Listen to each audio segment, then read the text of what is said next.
for Rock Life Off-Road. I know Brian Dunnigan and him have that Out the Top podcast. They do a great job with that. It has been a little while since we've seen Dan Carter out here with us. I am glad to have him back.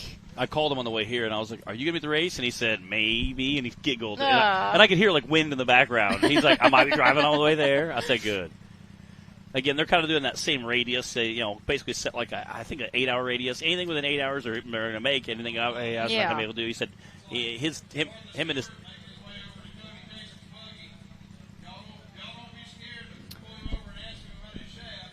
All right, guys, and it looks like we did have a little bit of a glitch, some technical issues. We were down for just a second on the live feed, so we are back now. You didn't miss anything. I think it was all in between drivers, as far as I can tell. So welcome back. Welcome back. That's technology for you. It's always something. But we got that figured out now. And this is Dan Carter on the line. Dan comes out of Alabama to race with us.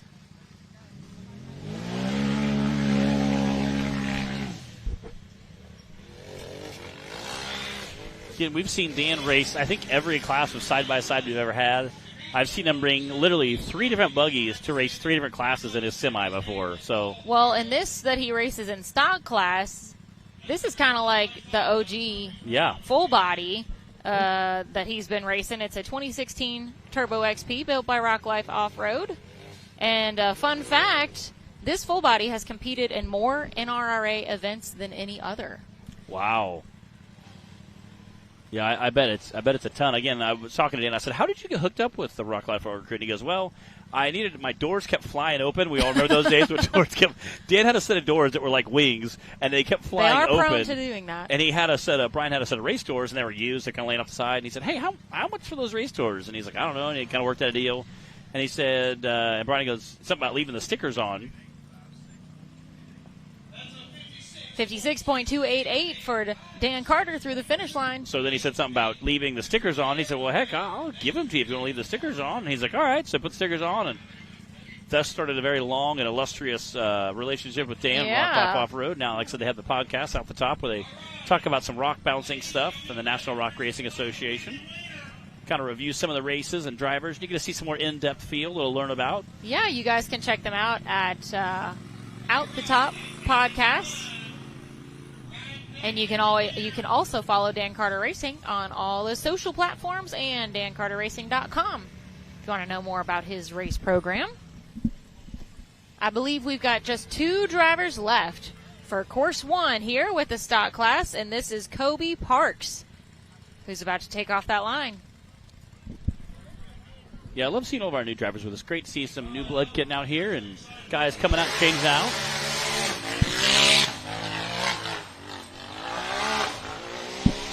We have some new guys racing with us tomorrow as well, so it'll be a lot of fun.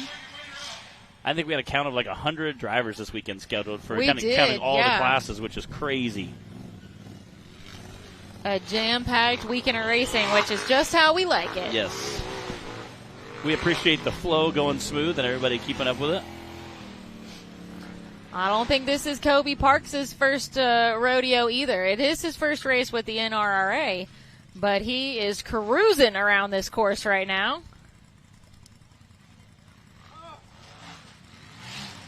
And let's see that time. Ooh. That's a 42.691, which... That is a second place time right now. That is awesome. Cody Kaysen still hanging on to the lead with that 41, but now Kobe Parks in second with that 42. Nicely done. Very smooth run.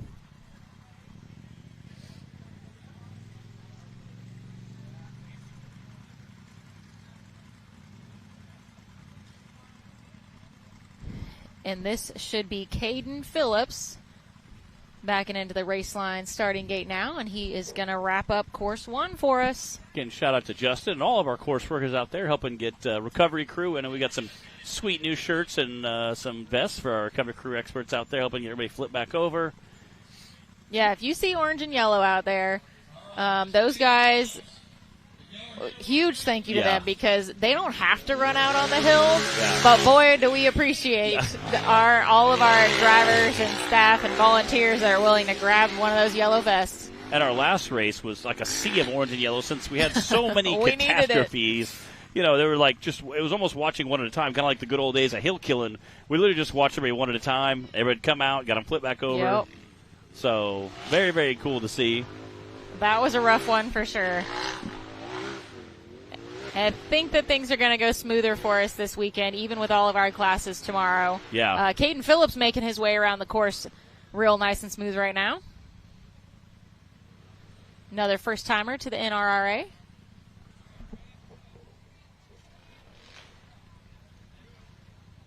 Again, I haven't really seen this. This dirt is like a hard-packed clay almost. I haven't really seen the course change much.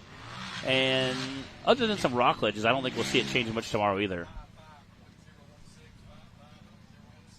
That's a 55.016 for Caden Phillips. Nice shot there of the hillside, again, where we'll see all those guys tomorrow tearing it up as well. Yeah, that's our Mickey Thompson Mountainside. Shout out to Clyde and the crew for being able to craft some challenging courses, challenging but fun for all of our different classes. Running 2 courses for each class out here. And I think they will be a lot of fun. I think we're definitely going to have a really, really good time with this tomorrow. All right, guys, let's check out those top 10 for Course 1 of the SuperGrip UTV stock class. Cody Kaysen hung on to the lead, followed by Kobe Parks, Daniel Heckley, Robert Trainer, and newcomer Alex Rose rounding out the top 5. Then Justin Holbeck sitting at 6th place. Brandon Davis sitting in 7th. Coy Chappell sitting in 8th. Brian McCready sitting in 9th. And Don Curtis wrapping up that top 10 for the UTV stock class.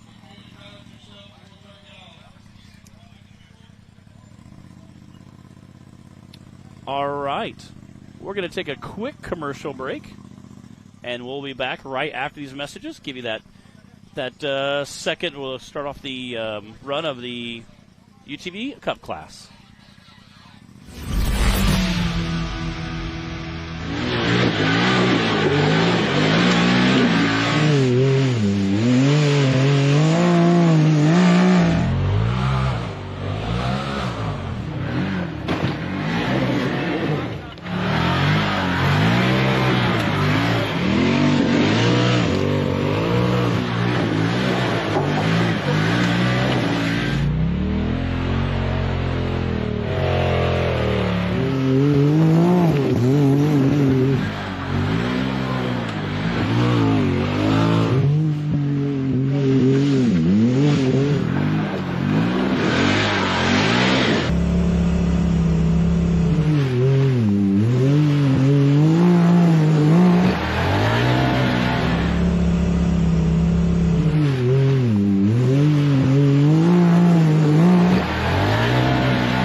So we have 3 different beadlock wheels that most of our guys use.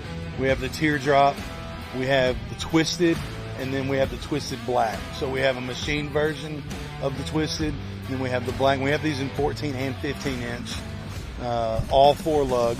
But we'll be coming out with, in addition to some of the tires I was talking about earlier that we're coming out with, we're going to have a new line of wheels come out. Some of those will be 5 lug to keep up with some of the new manufacturing that's happening in the UTV world. But the beadlock wheels that we're selling right now, Rock Life and those guys carry these as well. So right now we're having some specials on them. So I'd recommend if you need a set of beadlocks, you're not going to find any cheaper than those. The Mickey Thompson Premium Mud Terrain is on the road and full of undisputed attitude. The Baja Boss MT. No compromises, ever. We are purpose-built tires for truck and Jeep enthusiasts everywhere. All mud tires are not created equal, and here's the proof. Powerfly XD construction, asymmetrical tread design, extreme side biters, and more. Find your tire size today at MickeyThompsonTires.com. All right, welcome back, everybody. We're here at Pretty Place in Tennessee, this beautiful mountainside, this Mickey Thompson Mountain here. This is the 7th race of the National Rock Racing Association. Bree hopped out to take a quick break, and in the booth with me, Mr. Tripp.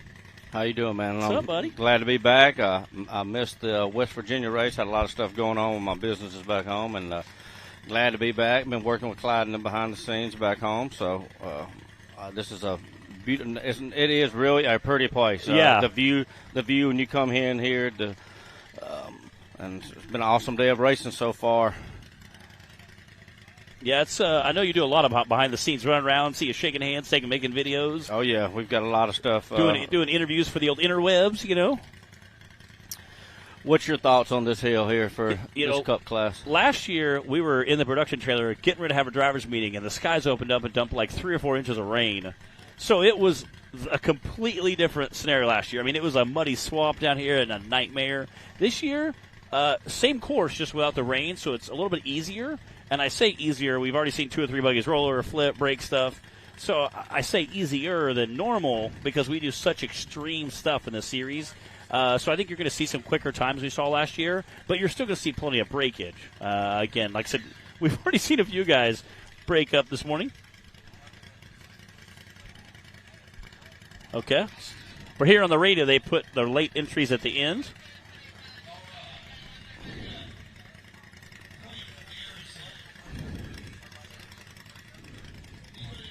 All right, he's running for Braden Upchurch. Yeah.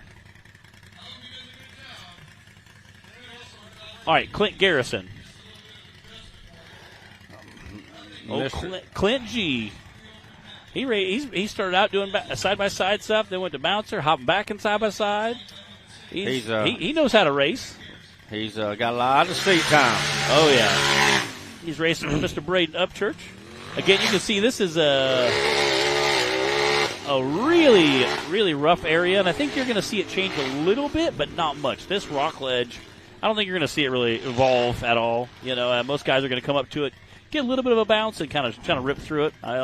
Timmy was notorious for that. Mr. Tim Cameron, he'd come up, kind of bump into it, and then just mat the gas. Use that momentum.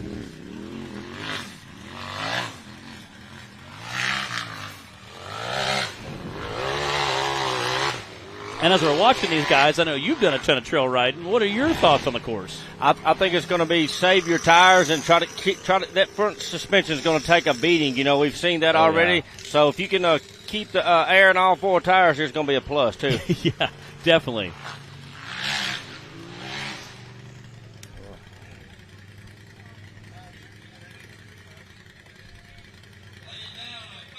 Well, that's a 52.882 for Clint Garrison. He's running for Braden Upchurch. So heck yeah, that's a good time.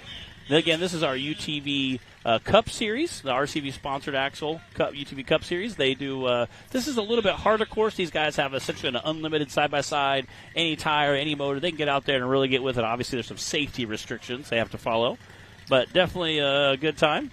Oh, Matt Myers had an awesome season, sitting in 4th place this year. You know, I know he's wanting to finish on that top. So, oh yeah, he actually got to be on the podium and earlier this season. Yeah, and has been a lot more confident since then.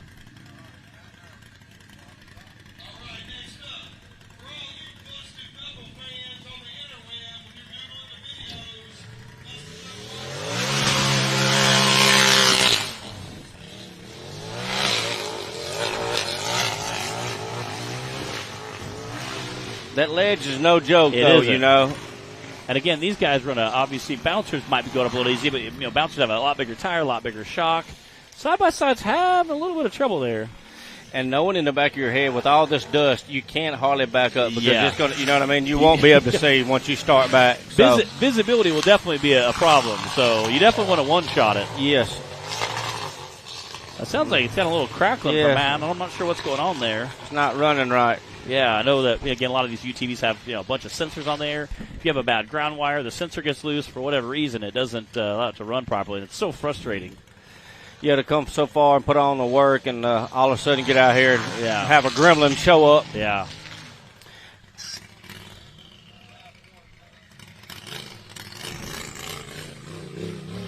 That was a 51.829 for Mr. Mountain Myrick. He edged Clint out there. Yeah, no, new leader there. I think this whole group of racers here is going to be a really, really tight will. course. It's going to be some.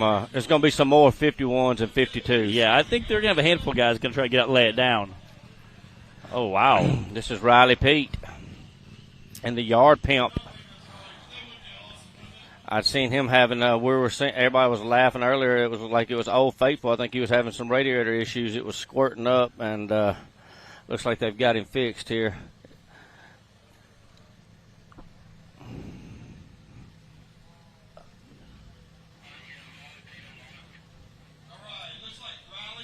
This is a sharp-looking buggy. It is. You know it. I was looking at this wrap. It looked really clean.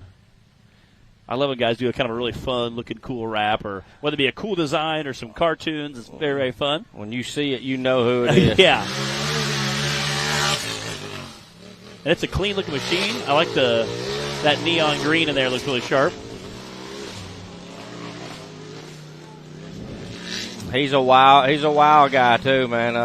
I've seen him out just trail riding, and he's for sure a wheel man. Wow. Yeah. Purple-looking chassis. Oh, the drone. Looks like the drone got taken out. Yeah, that purple chassis is super sharp-looking. Yeah, those shiny chrome wheels on it. He's got that thing looking good. Definitely a clean-looking chassis. He is hauling the mail right now. See what the... Oh, that back driver. Yeah. Oh, yeah.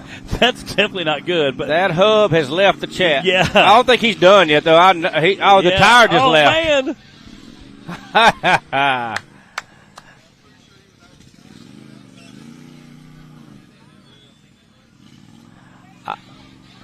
Oh, man. It sounds like he went off course. Wow. Man, that stinks. Sounds like he went outside the course, they're saying, coming in the last section. So, going to end up with a DNF, but definitely a wild ride. Leaving a tire on the course. These guys are really pushing it today, you know. This is our AMSoil action shot here. We love these replays coming down again. He was flying it. It looked like a pretty smooth landing overall. He stuffed it. Yeah. Stuffed that passenger front wheel, and yeah. You know that's a tough lick on your body too. You know what I mean? People watching this at home, that is a violent lick. Oh yeah. Oh yeah.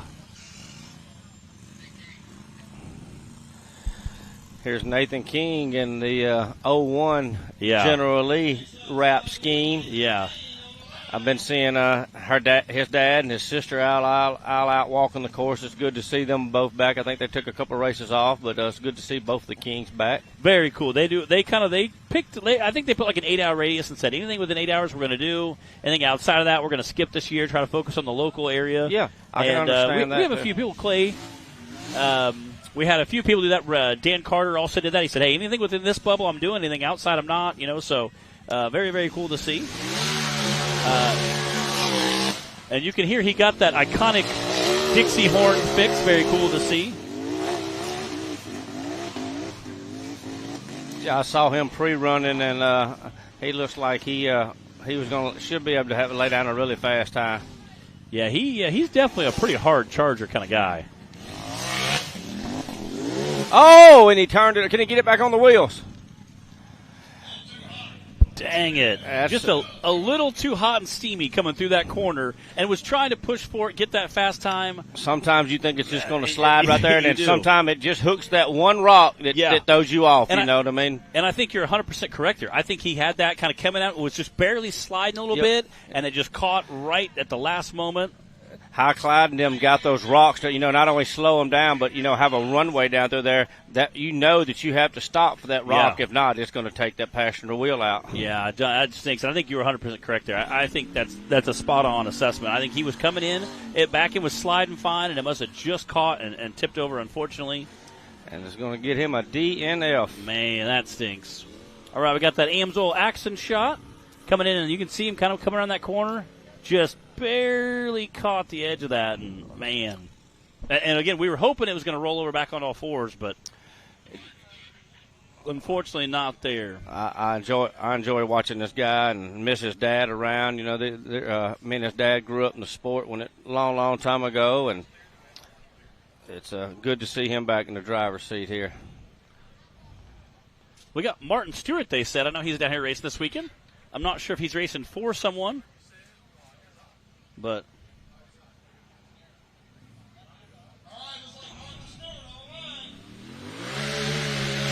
Martin's been racing with us quite a while. Like I said again, his dad was an OG guy, old Batman himself. And most of the time, him and his dad drove them on the right side instead of the left. The gone postal buggy, and I just looked at him, and I guess he's in a rental. Yeah. He is in a rental, so this ought to be fun to watch. Yeah, and it's so cool to see those right-hand drive buggies. Yeah, it's super cool, you know what I mean? See if he can make this corner here. Oh, yeah, no problem.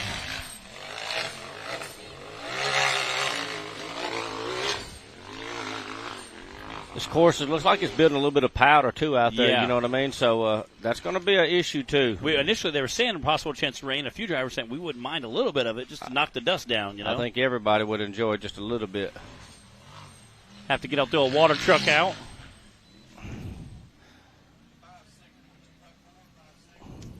Uh-oh. 56.254. Woo! That is moving. Getting good enough for third place, unfortunately, to those two DNFs we're looking at.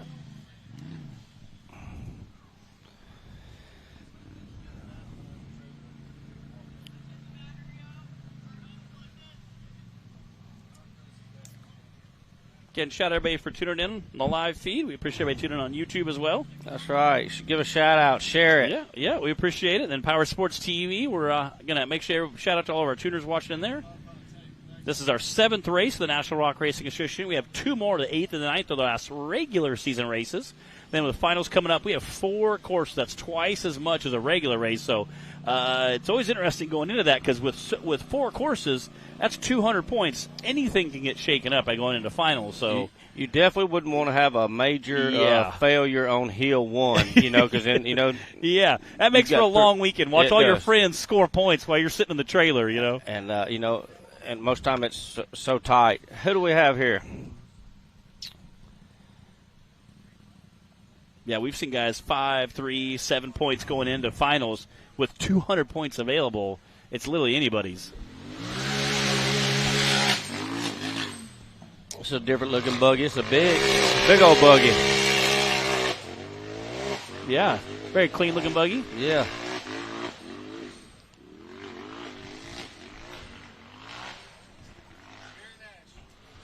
Got Gary Nash out there on the course with us.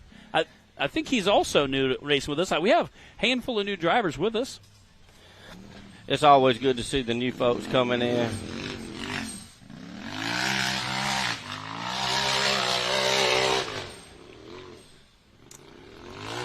Yeah, I think this is Gary Nash's first time racing with us. I usually recognize the buggy before I recognize the name. Yeah, for sure.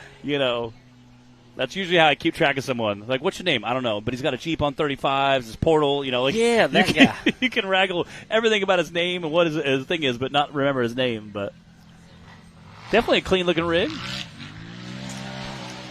Just soaked it right up.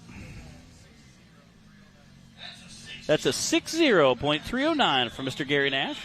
Again, shout out to him. Very cool looking. I love seeing the different designs, all the guys who build their own UTVs. Yes. I love seeing the chassis design and how they run some of the tubing and maybe where they mount the shocks and, the articulation of it. It's very neat to see. And, again, sometimes I tell people, I'll only steal your good ideas. That's right, yeah.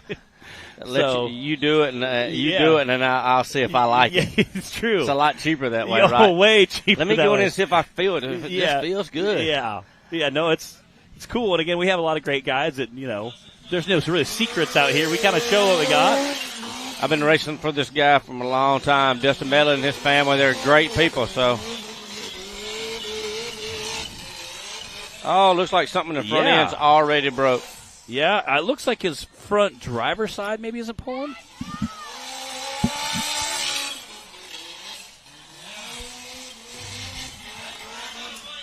That's a big machine too. It's got lots sitting on 35s, front and rear steer. That thing is an incredible machine. I don't know if I have enough talent in my tank to drive that thing with all the stuff going on inside the cab,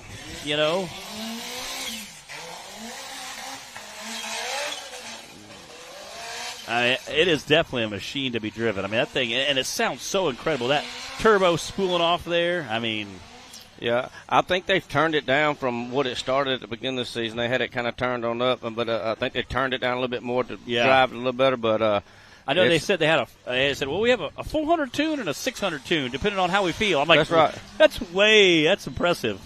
Yeah.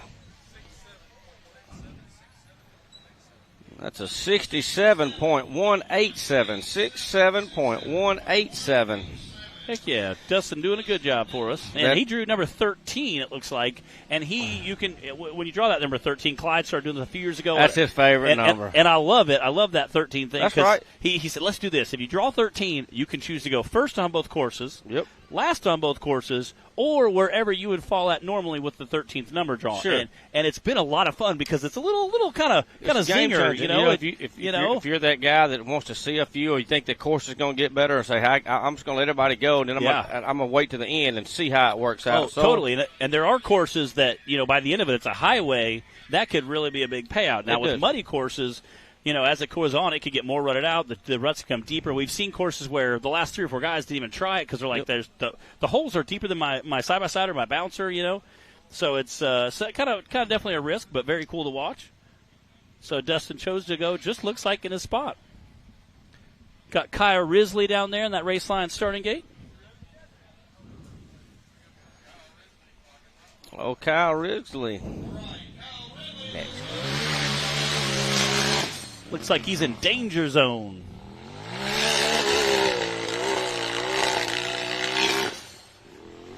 Took a little more far side, that right side of that line. He did, didn't he? It looked like he climbed up pretty quick, too.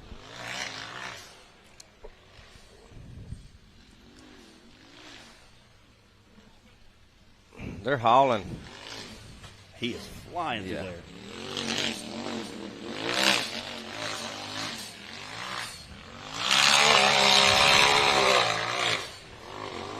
It's amazing the tires take this damage. Oh, I mean, they're just really beating these tires to death. Yeah. So you'll see what tires are made of today. Yeah, so and again, tire companies ought to be really impressed. Yeah, shout out to the manufacturers of those tires. Again, we have several tire manufacturers we deal with. We have SuperGrip sponsoring this weekend. I know Mickey Thompson's very heavy in the sport.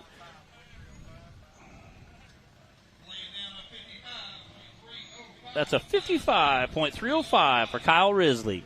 Yeah, I got to hang out with Steve earlier and stuff. It's good to hang out with him at SuperGrip. I think they're talking about coming on and doing more next year. And Mickey Thompson, of course, I left right before I left. Of course, called Clyde. I was like, it's a long trip. I'm coming. I think I need some tires. Run by the shop. Put you a new set of Mickey's on. Got them in stock. So it's nice to be able to have that.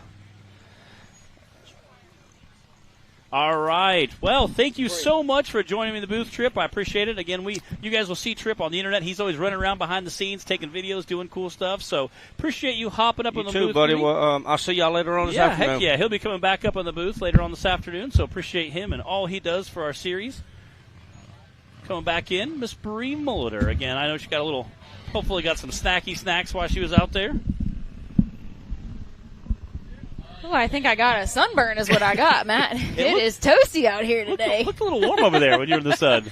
That's all right. We're not getting rained on, so that's for real, we're for glad real. for that. Or sprayed with mud or... Yep. Always fun to have Trip Poland joining us here on the show. Trip is quite a personality. He is. You guys are going to see more from him. I'm sure they were telling you all about that. We got Dan Carter backing in that race line starting gate there. That beautiful red, white, and blue chassis.